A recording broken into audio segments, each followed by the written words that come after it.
بسم الله الرحمن الرحيم.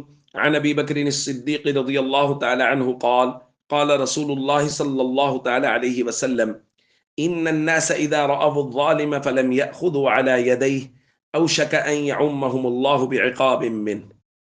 رواہ الترمذی۔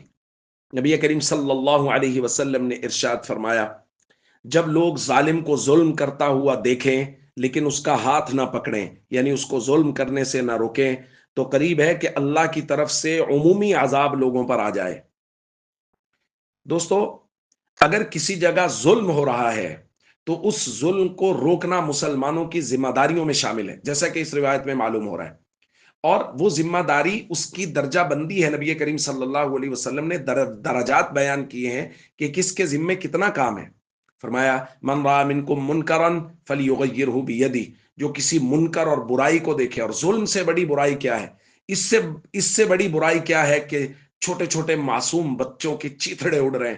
اس سے بڑی برائی کیا ہے کہ بلا تفریق عوام پر بمباریاں کی جا رہی ہیں اور ان کو ذبح کیا جا رہا ہے؟ اس سے بڑا اور منکر کیا ہوگا؟ تو فرمایا، جو منکر کو دیکھے سب سے پہلا درجہ ہے فلیغیرہ بیدی، اپنے ہاتھ سے اس کو روکے۔ وَإِن لَّمْ يَسْتَطِعْ فَبِلِسَانِهِ، ہاتھ سے نہیں روک سکتا، نہیں جا سکتا، تو اپنی زبان سے آواز حق بلند کرے، مظلوموں کی آواز بنے، مظلوموں کے حق میں